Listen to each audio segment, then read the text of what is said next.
But first at 10, new video out of Abington tonight. An SUV hit by a commuter rail train hoisted up before getting towed away. The woman who was driving was rushed to the hospital.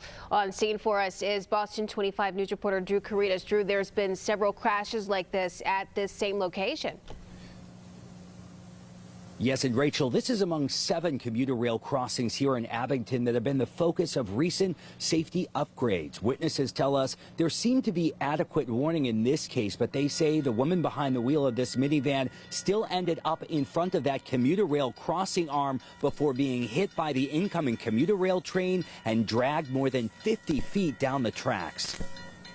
You could hear the screeching, dragging it down the track. The roaring impact of an MBTA commuter rail train crashing into a minivan at North Avenue and Railroad Street in Abington is a traumatic sound that's familiar to neighbor Sean O'Malley. I see so many cars fly across that with the arms coming down, and they're in just a rush to, get home. MBTA Transit Police say the safety grade crossing equipment was working in this latest crash at this commuter rail crossing when the minivan was hit and dragged down the tracks, impacting commuter rail service on the Kingston line for hours. She pulled on towards the tracks.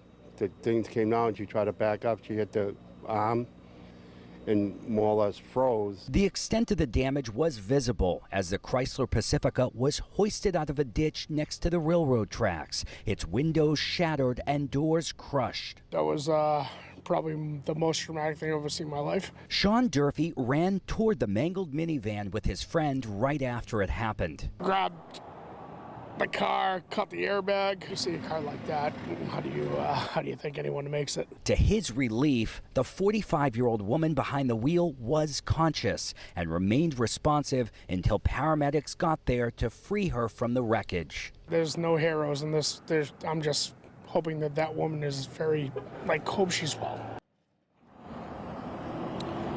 Back out here live where things remain busy at this late hour as crews are testing out the equipment. Investigators still looking into exactly how this happened. They do expect that the woman who was injured here will recover.